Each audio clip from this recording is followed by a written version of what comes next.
अहो मी आत्ता सांगते तुम्हाला, उद्या सकाळी मी सगळ्यांचा स्वयंपाक करणार नाही. मी फक्त तुमचा आणि मुलांचा डबा बनवून देईल.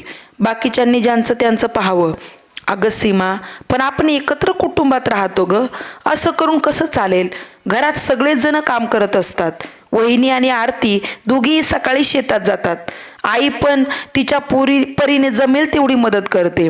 अलका वहिनी तुला सकाळी मदत करते स्वयंपाकात आणि रात्री आरती करते मदत. मग आता काय प्रॉब्लेम आहे? सुरेश आपल्या बायकोची समजूत घालत होता. आहो, पण मी मात्र दोन्ही वेळेस कॉमन आहे ना. मी किचनमध्ये गेल्याशिवाय ह्या दोघीही सुरुवात करत नाहीत. रोज उठून काय भाजी करायची तेही मी एकटीनंच ठरवायचं. मुलांच्या तुमच्या डब्याचे पाहायचे, पुन्हा सगळ्यांचा स्वयंपाक वेगळा. ह्यांनी आयते यायचे आणि सकाळी अलकाताईंनी येऊन चपात्या तेवढ्या लाटायच्या आणि रात्री आरतीने येऊन भाकरी तेवढ्या थापायच्या. मग तेवढं तरी कशाला करायचं ना? म्हणजे म्हणायचंय काय तुला? म्हणजे म्हणायला होतं ना, सगळ्यांना ह्या शेतातून काम करून घरात पण मदत करतात. वैताग आलाय नुसता. तुम्हा पुरुषांना काही कळणार नाही बाई माणसाचे दुखणे. त्यामुळे तुम्ही तर आता बोलूच नका. हे बघ, तुझंही असं असतं, बोललो तर म्हणते बोलू नका आणि नाही बोललो तर म्हणते मुद्दाम असं करता. आता तूच सांग, मी नेमकं काय करू? काही नका करू. तसंही तुमच्या पुढे बोलून तरी काय उपयोग आहे का? अगं पण सीमा, त्या दोघीही शेतात जातात आणि घरातही मदत करतातच की तुला. त्या कुठे काय तक्रार करतात? त्या करतीलच कशा तक्रार? त्यांना बाकी कुठे डोकं लावायचं असतं म्हणा. घरात मी माझं डोकं खर्ची करते आणि बाहेरच्या व्यवहारात तुम्ही. अगं पण रोज उठून चिडचिड करून काय उपयोग होणार आहे का? तुलाच त्रास होईल पुन्हा. मला खरंच कंटाळा आलाय आता या एकत्र कुटुंब पद्धतीचा. नाही सहन होत मला आता. तुम्हाला मी आता शेवटचं सांगते, तुम्ही राहा सगळ्यांच्या पुढं करत. माझे पेशन्स संपलेत आता. मी नाही राहू शकत या सगळ्यांबरोबर आणि मी त्यांच्याशिवाय राहू शकत नाही, हे तूही ध्यानात ठेव. रागातच आपला निर्णय सीमाला सुनून सुरेश खोलीच्या बाहेर पडला. थोडं मोकळ्या हवेत गेल्यावर बरं वाटेल म्हणून तो बाहेर अंगणात जाऊन बसला.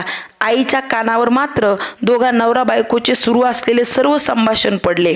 लेकाच्या काळजीपोटी तीही त्याच्या पाठोपाठ बाहेर आली. अरे सुरेश, सकाळी उठायचे नाही का तुला? कशाला उगीच जागरण करत बसतोस? जाऊन झोप. अगं आता तू खूपच गरम होत होतं म्हणून थोडा वेळ बाहेर बसावं वाटलं. हे काय, जाणारच आहे आता झोपायला. सुरेश, एक सांगू, रागावणार जर नसशील ना तर बोलते. अगं बोल ना आई, एवढा कसला विचार करतेस? तू ऐक, सीमाचं कारखान्याच्या जवळच एखादी रूम पहा भाड्याने आणि तिथंच राहा. मुलांनाही टाक तिथंच इंग्लिश मिडियमच्या शाळेत. अगं आई, तू हे काय बोलतेस? बरोबर बोलतेय.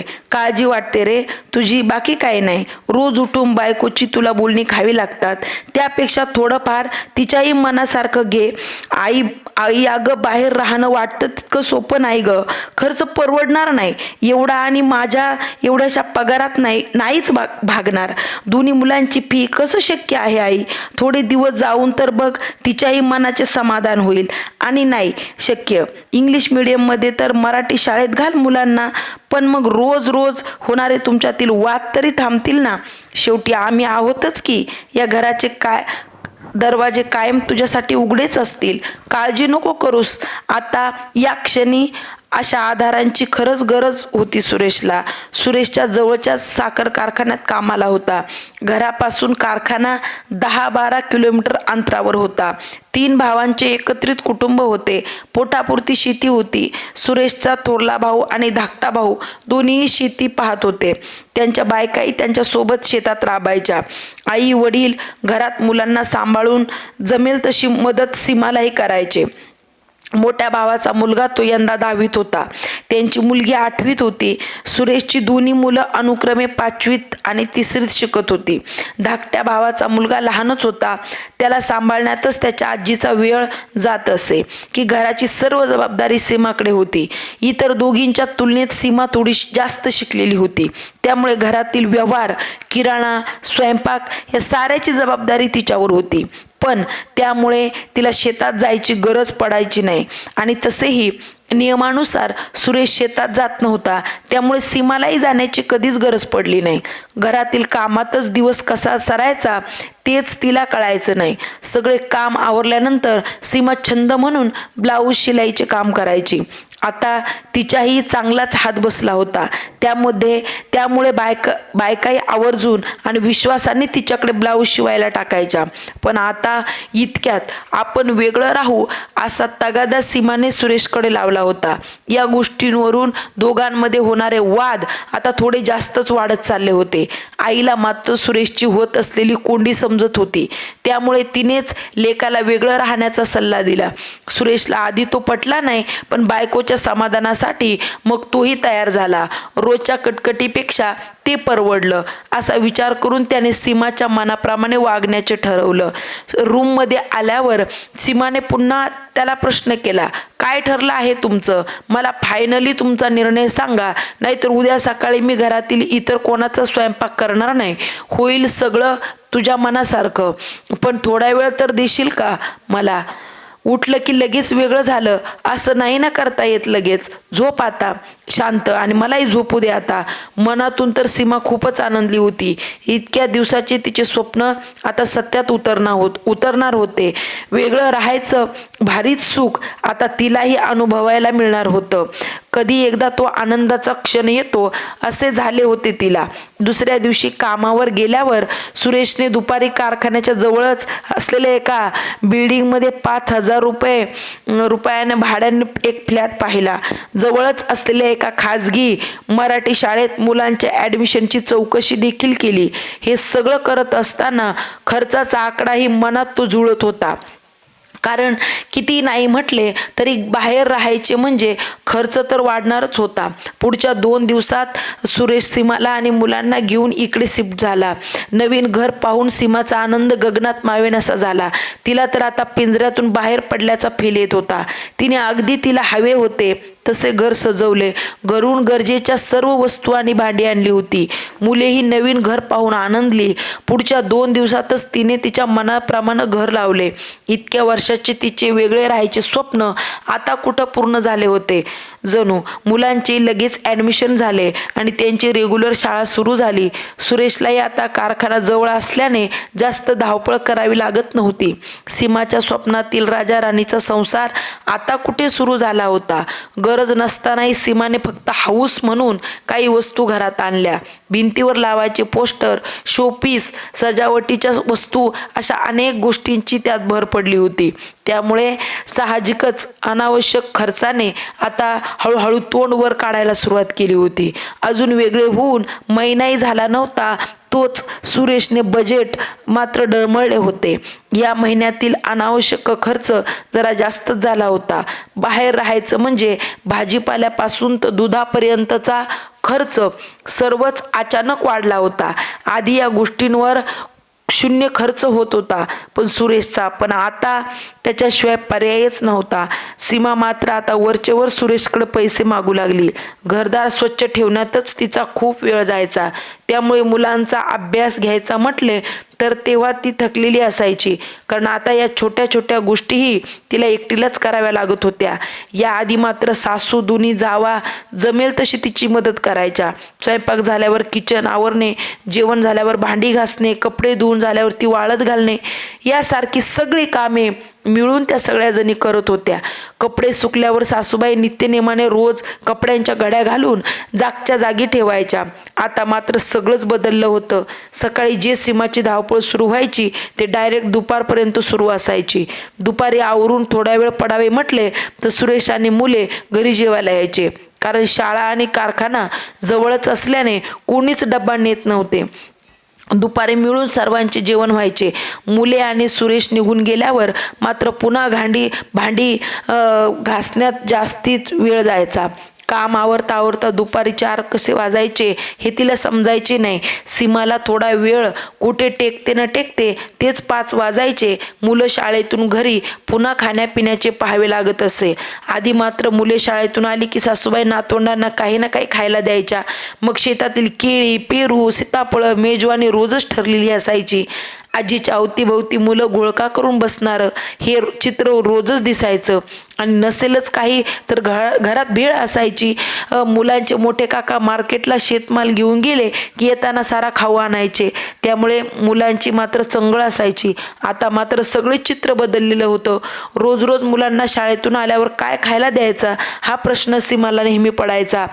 सर्व विकत आणणे जमायचे नाही. त्यामुळे सीमाची हल्ली खूप चिडचिड वाढली होती. मुलांनाही घरची, आजी आजोबांची, काका काकूंची, भावंडांची रोजच आठवण यायची. मनातून सीमालाही आता वेगळं राहायचं भारी सुख काय असतं हे कळून चुकलं होतं. पण आता काही बोलण्याची सोय नव्हती. आवरून थोडा वेळ मशीनवर बसायचे म्हटले तर आता पहिल्यासारखा वेळ पुरायचा नाही तिला.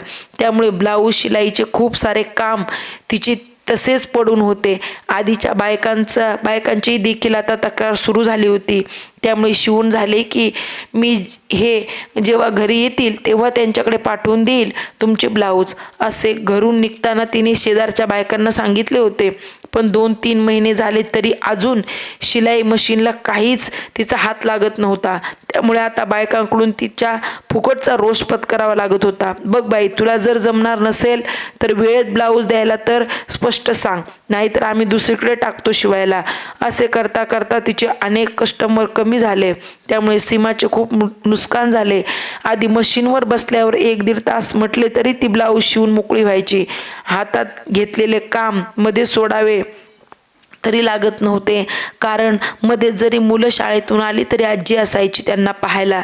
त्यामुळे सीमाचं खूप सारा वेळ कारणी लागत होता. आणि आता दुपारी थोडा वेळ का होईना पण आराम देखील मिळायचा तिला. आता स्वतःच्याने एक ब्लाऊज शिवायचे म्हटले तरी ते होत नव्हते. कामाने आधीच थकलेली असायची, त्यात हे काम आता तिला नको वाटायचं. सर्व मुलांचा अभ्यास घेत होती. आता सीमाला मात्र मुलांकडे पाहिजे तसे लक्ष देता येत नव्हते. यावर सीमाने आता एक उपाय शोधला. जवळ शालेय मुलांचे क्लासेस होते. तिने तिथे जाऊन चौकशी केली आणि आपणही मुलांना क्लास लावूयात असे सुरेशला सुचवले.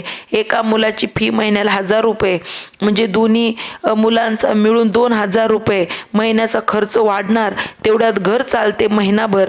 नुसत्या विचाराने सुरेश काळजीत पडला. कारण उत्पन्नापेक्षा खर्चाचे प्रमाण आता कैक पटीने वाढत चालले होते. 6 महिन्यातच सीमाला घरची सासू-सासऱ्यांची आणि जावांची आठवण येऊ लागली. हातातली कामं सोडून जेव्हा छोट्या गोष्टींसाठी तिला उठावे लागत असे तेव्हा मात्र तिला आपसुकच वाटायचे की आता जर आई असत्या तर असे 2 मिनिटाला उठावे लागले नसते. हातात घेतलेले काम पूर्ण झाले असते. सुरेशला तर सीमाचे ऐकून आता पश्चाताप होत होता. कुठून दुर्बुद्धी सुचली हिची ऐकले. आधी वेगळे व्हायचे म्हणून वाद व्हायचे दोघांच्यात, आता वेगळे झाल्यामुळे वाद होऊ लागले. वेगळं राहायचं भारी सुख हे तर आता सीमालाही चांगलं समजलं होतं. एकत्र कुटुंबात असताना मीच का एकटीने सगळं काम करायचं हा तिचा गैरसमज होता आणि आता तो पूर्णपणे दूर झाला होता. घरात ती एकटी जास्त काम करते असे तिला स्वतः नेहमी वाटायचे.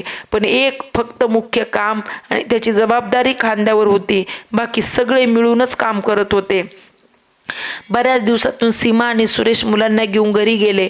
आजी आजोबा मुलं आजीला जाऊन बिलगली. घरी सगळ्याच गोष्टी बदलल्यासारख्या तिला वाटल्या. किचनमध्ये सर्व सेटिंग चेंज झाली होती.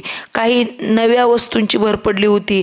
घरात मोठ्या दिरांनी आता सोफा देखील घेतला होता.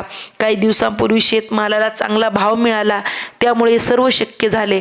आता सीमाला कळून चुकले होते की माझाच नवरा जास्त खर्च करत असतो घरात, बाकीचे भाऊ हातचे राखून ठेवतात. हा तिचा गैरसमज आता दूर झाला होता. दोन्ही जावांनी आणि सासूने मिळून घराचे घरपण टिकून ठेवले होते. सासूला आता सीमाकडे पाहून तिच्या मनाची घालमेल समजत होती. पण वेगळं राहायचं ही सर्वस्वी तिच्या एकटीचा निर्णय होता. आत्ताच्या मुलींना माणसं नकोशी वाटतात.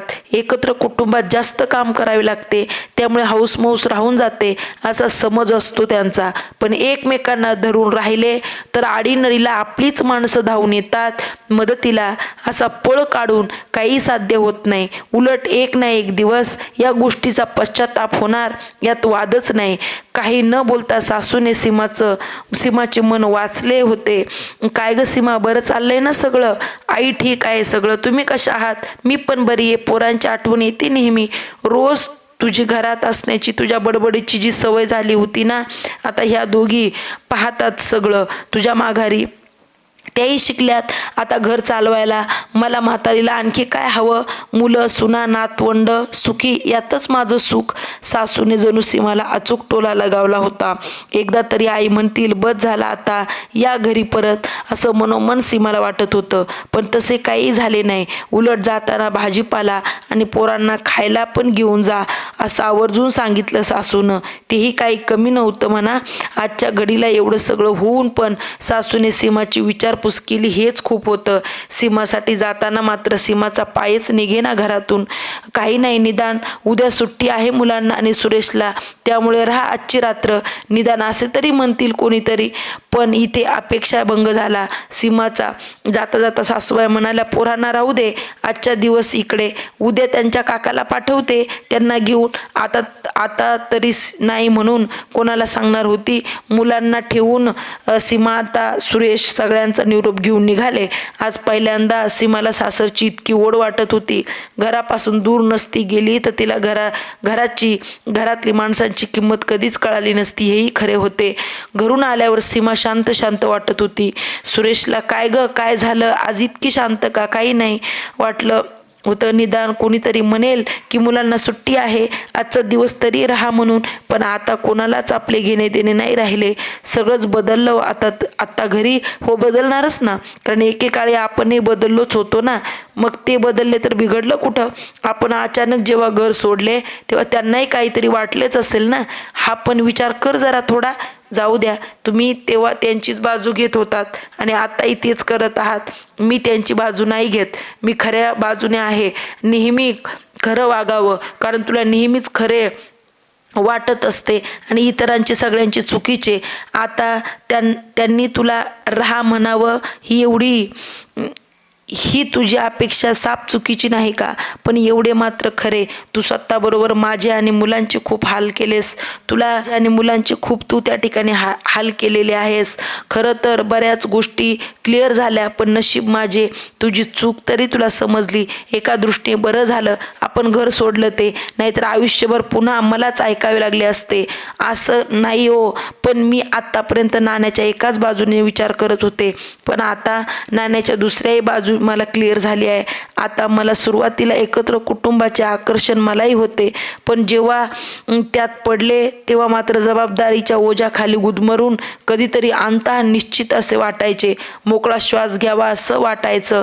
आता तरी तो आता घेता यायचा नाही म्हणून माझी चिडचिड व्हायची. पण आता तर मला हवा तेव्हा आणि हवा तितका मोकळा श्वास घेतेस की तू, तरीही तुझी चिडचिड काही थांबलेली दिसत नाही. सगळं मान्य आहे हो, पण आता हा मोकळा श्वास सुद्धा नकोसा झालाय. कारण खरंच तू घ्यायला तरी वेळ आहे का, हा प्रश्न नेहमी सतावत असतो मला. चला, म्हणजे एकंदरीत तुला त्यांची किंमत समजली, हे बरं झालं. अहो, एक गोष्ट स्पष्टच बोलू का? बोल की. कदाचित त्यात देखील तुझेच भले असेल. आपण जाऊयात का हो पुन्हा घरी? म्हणजेच मान्य आहे मला की माझी खूप मोठी चूक झाली, पण मी तयार आहे माझी चूक सुधारायला. सीमा, सगळं इतकं सोपं आहे का ग? मनात आलं की वेगळं निघायचं आणि मनात आलं की पुन्हा एकत्र व्हायचं. तुला पटत असेल, पण हे मला पटत नाही, योग्य वाटत नाही. तिकडे गेल्यावर पुन्हा तुला वाटले की पुन्हा वेगळं राहायचं, पुन्हा एकत्र यायचं, मग मी काय करायचं? आता जर घरी गेलो तर ते कायमचं बघ. मान्य असेल तर मी तयार आहे, नाहीतर जे सुरू आहे तेच राहू दे. आयुष्यात त्याच चुका पुन्हा पुन्हा नाही होणार हो. आताच्या या परिस्थितीने खूप काही शिकवले मला. संपूर्ण जीवनाचा धडा शिकले मी त्यातून. त्यामुळे थोडा तरी विश्वास ठेवावं माझ्यावर. यावेळी ठेवतो विश्वास तुझ्यावर, पण आता लगेच नाही जाऊ शकणार आपण घरी. एका वर्षात मुलांच्या शाळा किती वेळा बदलणार आहोत आपण, त्यामुळे त्यांचे शैक्षणिक वर्ष पूर्ण होऊ दे, त्यानंतर विचार करू. चालेल. पुढे मग मुलांच्या परीक्षा संपल्या आणि सीमा व सुरेश पुन्हा एकदा घरी परतले. घरच्यांनी मोठ्या मनाने त्यांना माफ केलं, कारण वेगळं राहण्यात खरं सुख आहे की एकत्र राहण्यात हे सीमाला देखील कळून चुकलं होतं. सासूबाईंना मात्र या गोष्टीची आधीच कल्पना होती. म्हणून तर त्यांनी सुरेशला त्यावेळी बायकोचे ऐकण्याचा सल्ला दिला होता. शेवटी मोठ्या माणसांचे अनुभव दांडगे असतात. शेवटी शून्यातून सर्व उभे करताना काय त्रास होतो याची जाणीव नसल्यामुळे काही वेळा चुकीचे निर्णय घेतले जातात. पण त्याच एका निर्णयातून सीमाला आता मोठा धडा मिळालेला होता. एकत्र कुटुंब पद्धतीत काम आणि खर्च या मुख्य 2 गोष्टीवरून नेहमी वाद होत असतात. पण एकत्र असताना हातचे राखून वागणारे लोक वेगळे झाल्यावर मात्र दोन्ही गोष्टींचा अजिबात विचार करत नाहीत.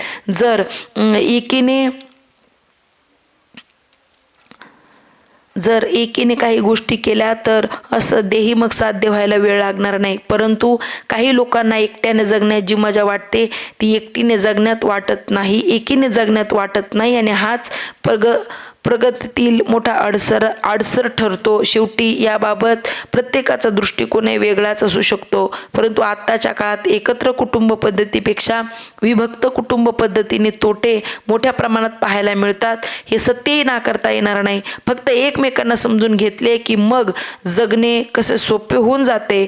पण अनेकदा ह्याच गोष्टीचा अभाव जाणवतो. नेहमी याच गोष्टीचा त्या ठिकाणी अभाव जाणवत असतो. म्हणून प्रत्येकानं विचार करून त्या ठिकाणी जगलं पाहिजे. कारण विचार करून जगलं की जीवन खूप आनंदी होतं. धन्यवाद.